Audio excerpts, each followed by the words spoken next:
A'udzubillahi minasyaitonirrajim. Bismillahirrahmanirrahim.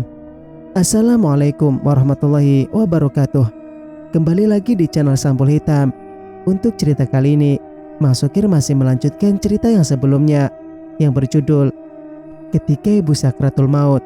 Cerita ini ditulis oleh Nirhasina, dan bagi teman-teman yang ingin membacanya secara langsung, teman-teman bisa langsung kunjungi link yang saya sudah siapkan ada di deskripsi.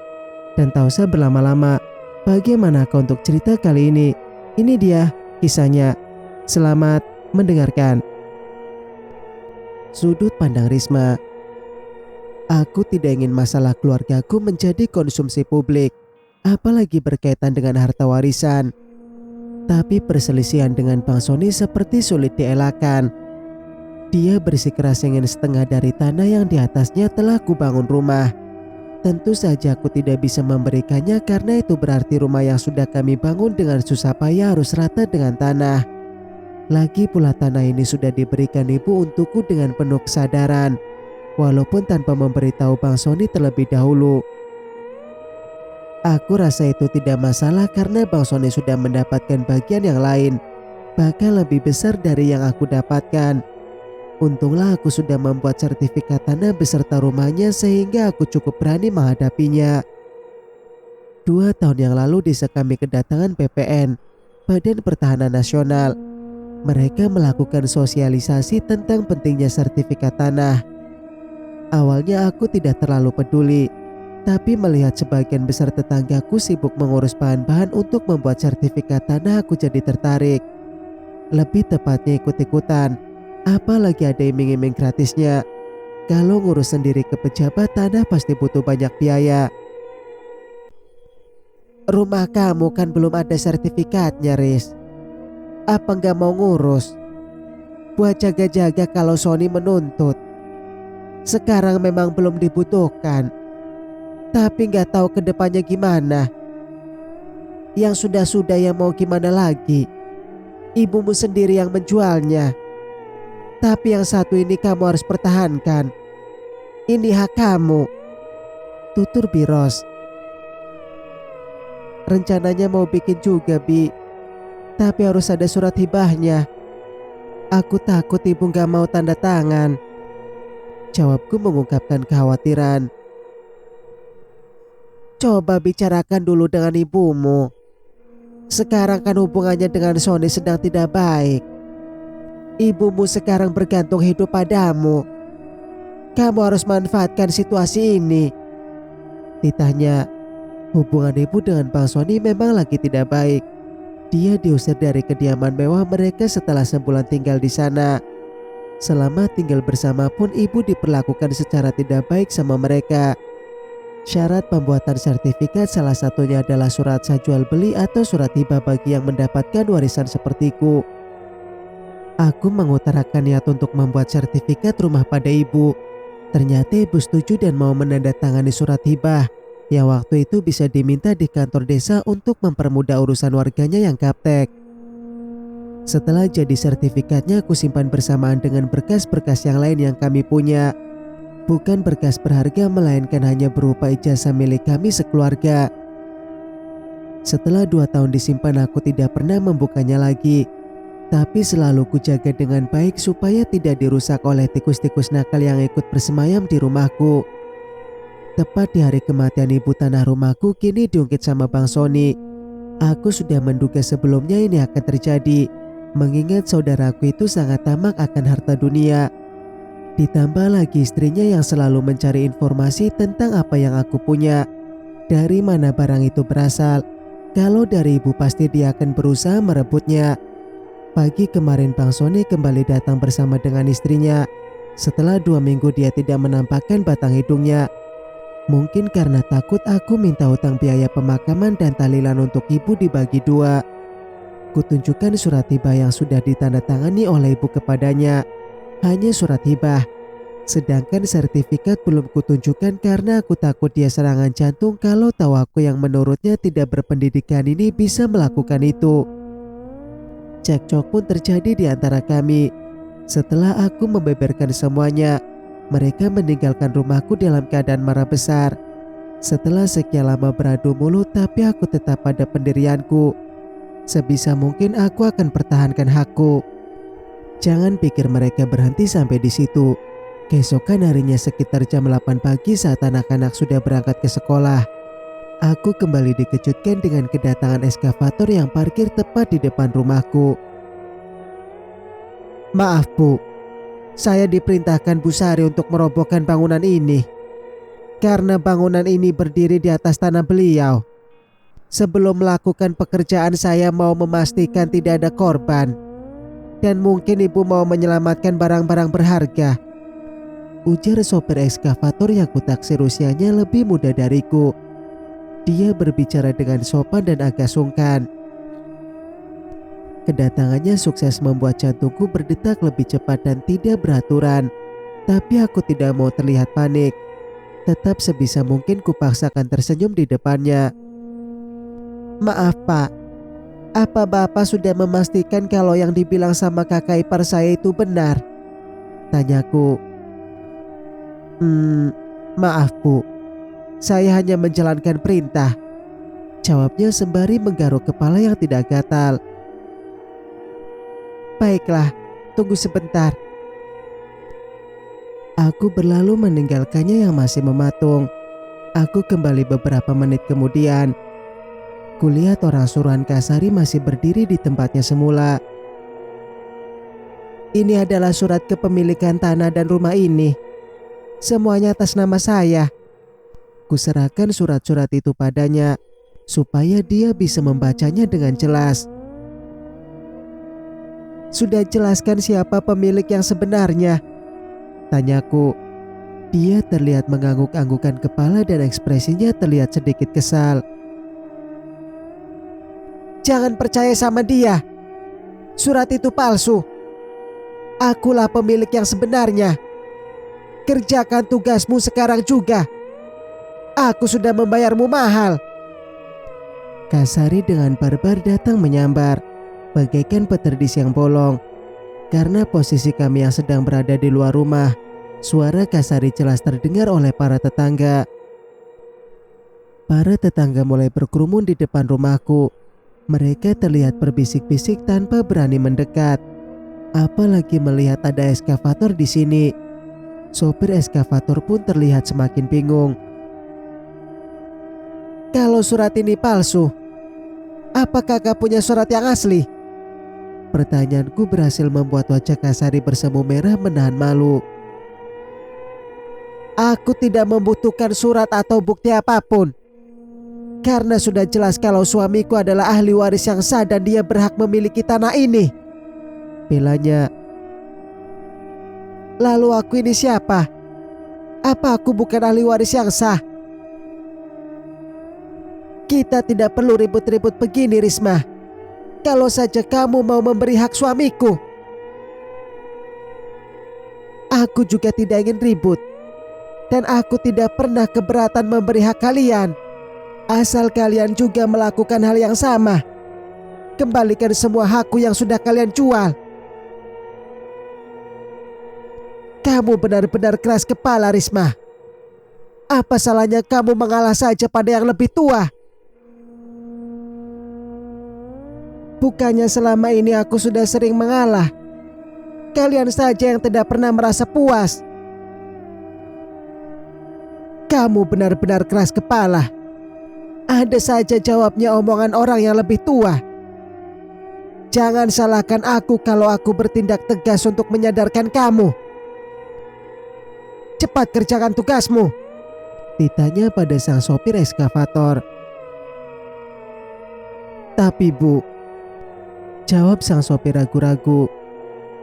Gak ada tapi-tapian. Saya sudah membayar kamu mahal. Kita tinggal di negara hukum. Saya akan melaporkan kalian ke polisi kalau kalian berani menyentuh rumahku. Ancamku. Jangan-jangan Bu, saya nggak tahu apa-apa. Saya cuma mau bekerja. Ucap sopir eskavator. Yang membayar kamu tuh aku, bukan dia. Serga Kasari. Maaf Bu, Saya tidak bisa melaksanakan perintah ibu. Ini uangnya saya kembalikan utuh. Saya tidak potong sedikit pun walaupun saya sudah rugi waktu dan tenaga karena jauh-jauh datang ke sini. Saya memang lagi membutuhkan uang. Tapi saya tidak mau menghalalkan semua cara untuk mendapatkannya, ujar sopir eskavator. Dia meletakkan amplop yang kuduga berisi uang di atas meja lalu bersiap melangkah pergi. Tapi Kasari dengan sigap menahannya.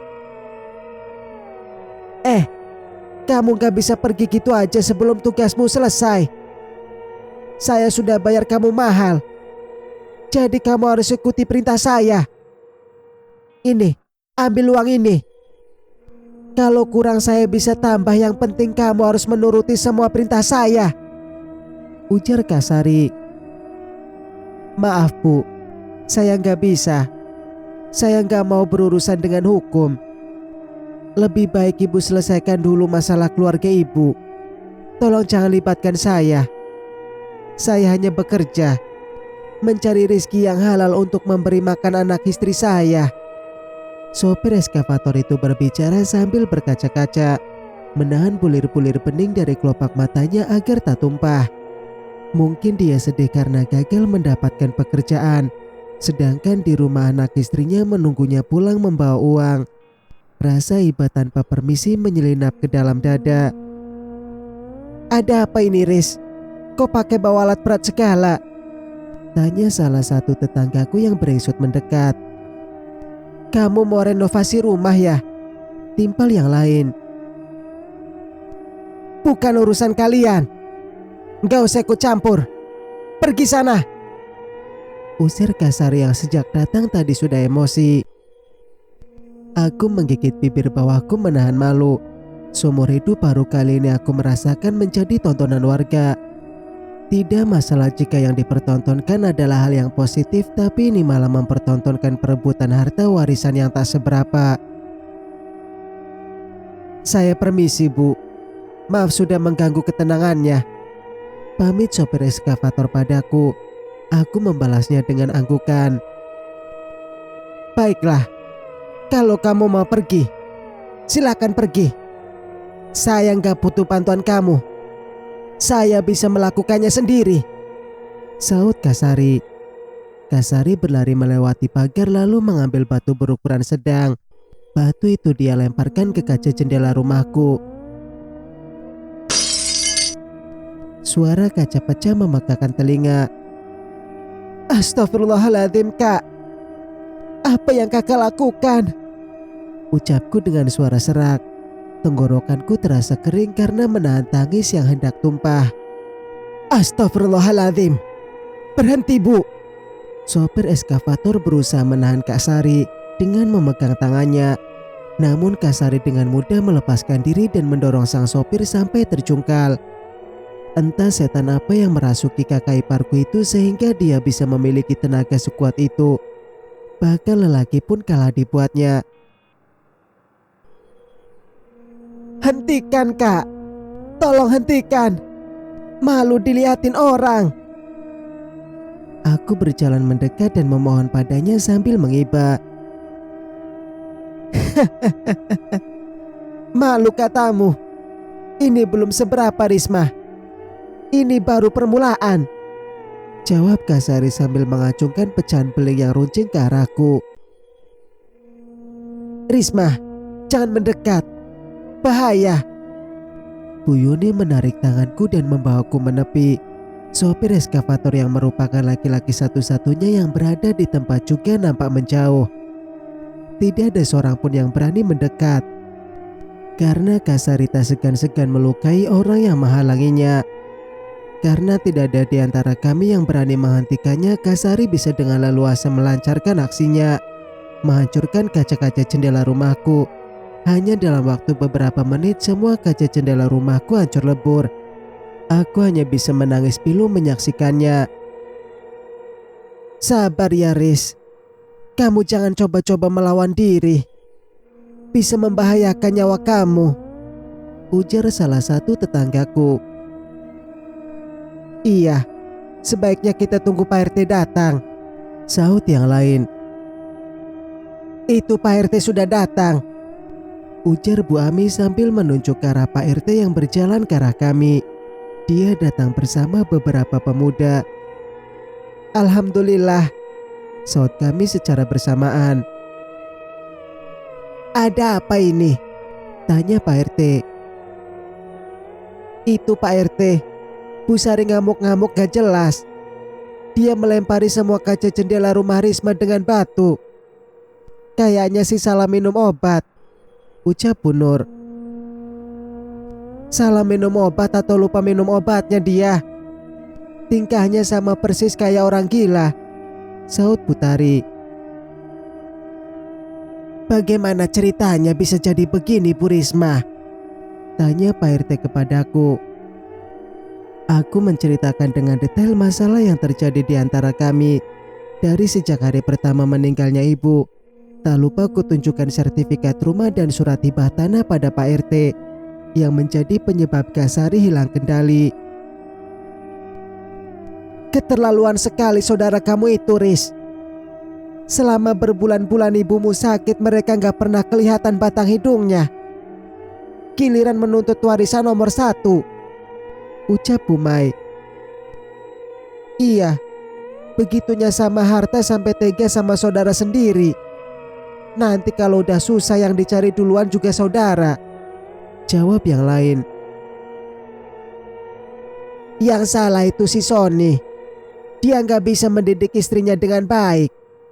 Udah jelas istrinya barbar begitu, malah diikutin terus keinginannya. Jadi ngelunjak dianya.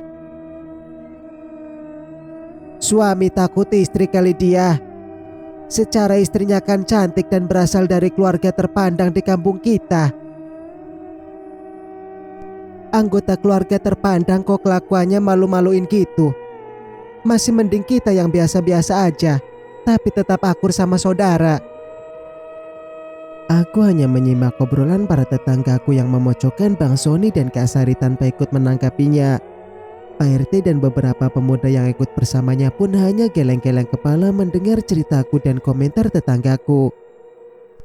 Cepat hentikan dia, sebelum tambah banyak yang rusak dibuatnya, titah Pak RT yang langsung dilaksanakan oleh beberapa pemuda.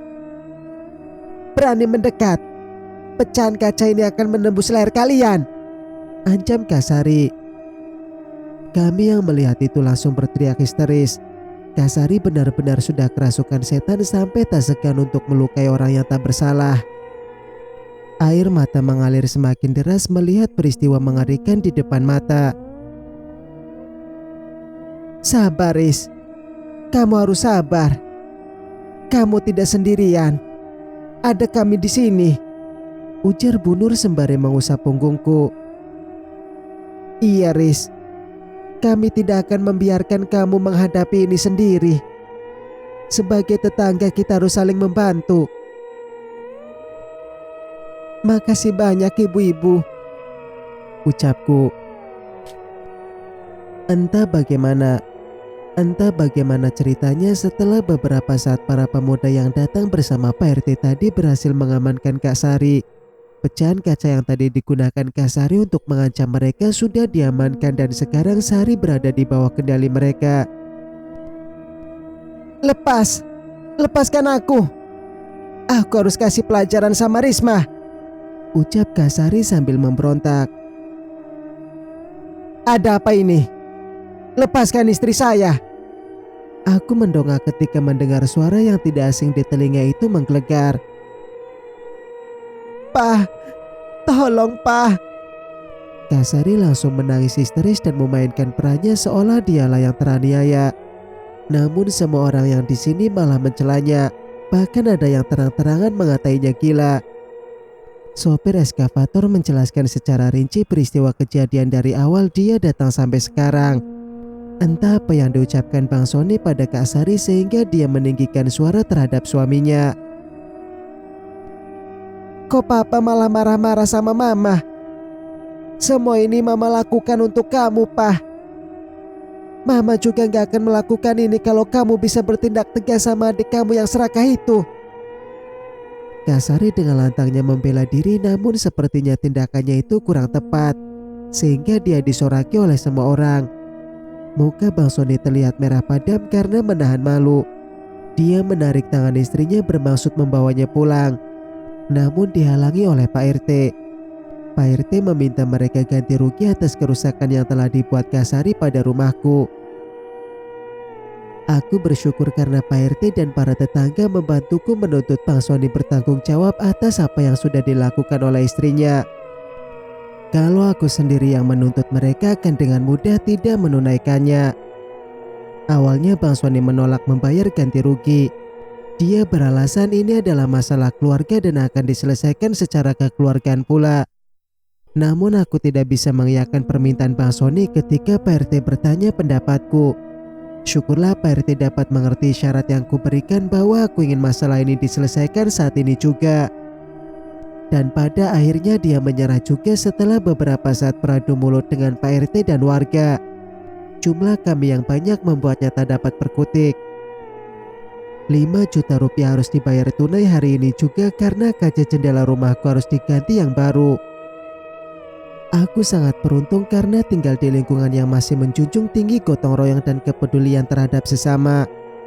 Setelah mendapatkan uang dari Bang Sony, para tetangga dan rombongan Pak RT membantuku membersihkan pecahan beling yang berserakan, lalu lekas membuangnya supaya tidak membahayakan orang yang berkeliaran. 2 orang diutus pergi ke toko kaca yang hanya ada di pasar induk. Jarak dari rumah ke pasar tidak terlalu jauh, hanya akan memakan waktu sekitar 25 menit dengan mengendarai motor VR milik desa. Kami sengaja meminjamnya supaya lebih mudah membawa barang yang cukup berat dan gampang pecah. Kaca sudah dibeli, sebagian lantai bawah pun sudah bersih dari beling. Bapak-bapak bersiap untuk memasangkan kaca, sedangkan ibu-ibu melanjutkan membersihkan pecahan kaca. Pekerjaan terasa mudah dan cepat karena kami melakukannya bersama-sama. Lain halnya jika aku membersihkannya sendiri, mungkin tidak akan selesai meski sudah bekerja seharian penuh. Hari ini kami semua bergotong royong dadakan di rumahku. Aku tidak henti-hentinya mengucapkan terima kasih atas kepedulian mereka. Tidak salah kalau tetangga dijuluki sebagai saudara terdekat karena mereka lah yang pertama kali datang di saat kita dalam kesusahan. Untunglah aku tidak pernah punya masalah dengan tetangga. Kami semua selalu menjalin hubungan baik. Tepat jam 12 siang si bungsu pulang dari sekolah. Dia kaget melihat kondisi rumah dan ada banyak orang di rumah kami. Aku menjelaskan pelan-pelan padanya tentang apa yang terjadi. Syukurlah putri kecilku itu bisa mengerti. "Mama gak apa-apa kan?" tanyanya tanpa khawatir. "Alhamdulillah mama gak apa-apa sayang. Karena banyak yang bantuin mama," jawabku santai mencairkan ketegangan di antara kami. "Benar kata Kak Dika, kalau Om Sony sama Tante Sari itu jahat. Bilang gak mau punya keluarga seperti mereka," ucapnya menunjukkan kemarahan. "Ade gak boleh bicara begitu. Om Sony sama Tante Sari hanya hilaf. Ade jangan sampai menyimpan dendam sama mereka." Sebisa mungkin aku memberi pengertian pada putriku agar tak tumbuh kebencian di hatinya. "Udah azan, sebaiknya kita sholat dulu. Nanti lagi dilanjutkan," ujar Pak RT. "Ade ganti baju dulu sana. Kita sholat sama-sama." Kami sholat berjamaah di ruang tamu yang diimami oleh Pak RT. Kemudian dilanjutkan dengan makan siang bersama. Makanan yang kami santap siang ini adalah makanan yang kami beli di rumah makan terdekat. Begitu juga dengan snack-snacknya. Semuanya dibeli karena ini dadakan. Jadi aku tidak sempat memasak. Syukurlah semua orang menyantap sajian dengan lahap, termasuk Dila. "Ibu Risma gak usah khawatir. Sore ini insya Allah akan selesai semua," ucap Pak RT sambil mencuci tangannya sehabis makan. "Alhamdulillah. Terima kasih banyak Pak RT, bapak-bapak, ibu-ibu. Saya berhutang budi sama kalian semua." "Jangan terima kasih terus, Riz. Kami ikhlas kok bantuin kamu. Sesama tetangga memang harus saling membantu," sahut Bu Yuni. "Iya, Benar itu, Riz. Sekarang kamu yang kami bantu ke depannya. Sekarang kamu yang kami bantu. Kedepannya mungkin kamu yang bantu kami. Seperti itulah tetangga. Berat sama dipikul, ringan sama dijinjing, tambah Bu Nur. Iya, tapi saya sudah merepotkan, jawabku tak enak hati. Gak usah merasa gak enak gitu Bu Risma. Kami semua ikhlas kok, timpal Bu Tari yang usianya sebaya denganku. Usai makan siang, mereka beristirahat sejenak sambil ngobrol-ngobrol ringan. Sesekali terdengar gelak tawa karena candaan yang mereka ciptakan. Setelah melepas penat, mereka kembali melanjutkan pekerjaan. Bapak-bapak melanjutkan memasang kaca jendela di lantai bawah, sedangkan ibu-ibu membersihkan beling di lantai atas yang sedari tadi belum tersentuh. Aku segera membawa piring kotor bekas makanan siang ke dapur untuk dicuci, kemudian membereskan sisa-sisa makanan. Dila dengan cekatan membantuku sehingga pekerjaan terasa lebih ringan. Tepat jam 2 siang si sulung pulang sekolah. Reaksinya waktu pertama kali melihat kondisi rumah sama dengan Dila. Aku berusaha memberi pengertian kepada putri pertamaku. Dia sudah cukup dewasa untuk memahami masalah yang kuhadapi. Tindakan Tante Sari udah di luar batas. Gimana kalau tadi Mama sendirian? Aku gak bisa membayangkan apa yang akan dilakukan sama Mama, ucap Dita sambil menangis. Yang penting kan sekarang Mama baik-baik aja. Hanya rumah aja yang rusak. Kakak gak perlu khawatir, jelasku. Tapi tetap aja Mah, kita gak bisa membiarkan mereka bertindak sekehendak hati terus begini, keluh putriku. Insya Allah kejadian seperti ini gak akan terulang lagi. Gak usah dipikirin ya. Mama yakin? Tanyanya. Insya Allah. Semua orang udah tahu kelakuan mereka. Sedikit banyaknya mereka pasti merasa malu dan berpikir 2 kali untuk melakukan hal yang sama pada kita. Emang mereka masih punya urat malu? Insya Allah. Kita doakan saja. Semoga mereka bisa berubah setelah ini. Semoga aja begitu ya Mah. Semoga mereka segera mendapat hidayah.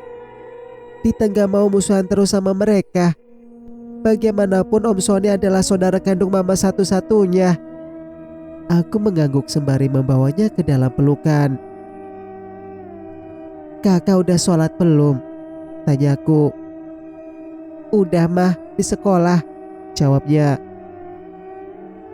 Ya udah, ganti baju dulu sana. Habis itu baru makan. Mama mau ke atas dulu. Dita mengangguk lalu bergegas melangkah menuju kamarnya. Aku bergegas ke lantai atas, bergabung dengan ibu-ibu yang seharian ini membantuku. Tak lama kemudian kedua putriku pun ikut menyusul. Kakak udah makan? Tanyaku pada si sulung.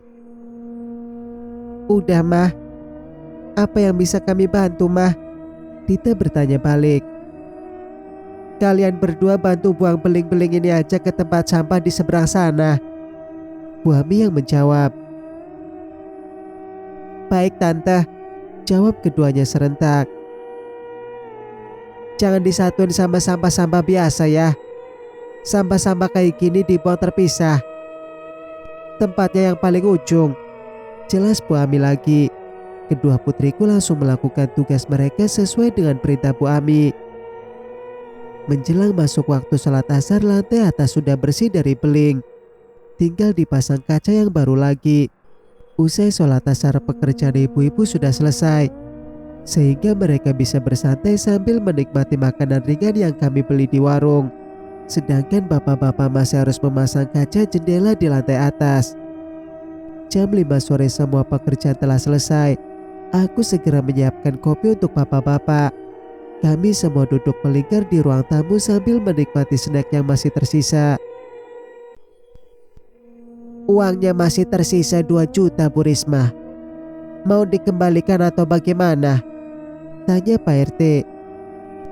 Uang yang dimaksudkan adalah uang ganti rugi yang diberikan Bang Sony. Seharian ini aku tidak mengeluarkan uang sepeser pun. Bahkan untuk membeli makanan yang kami makan, juga menggunakan uang itu. Gak usah dikembalikan Pak RT. Sebaiknya dibagi-bagi aja. Bapak-bapak dan ibu-ibu udah capek seharian bantu saya. Udah bela-belain meninggalkan pekerjaannya juga, jawabku. Wah, kita jadi gak enak nih Bu Risma, ujar salah satu bapak yang duduk di samping kiri Pak RT. Tapi kalau dikasih gak nolak ya Pak, goda Butari, yang disambut gelak tawa kami semua. Bersambung, nantikan kelanjutan ceritanya di video berikutnya. Bang Sukir pamit. Wassalamualaikum warahmatullahi wabarakatuh.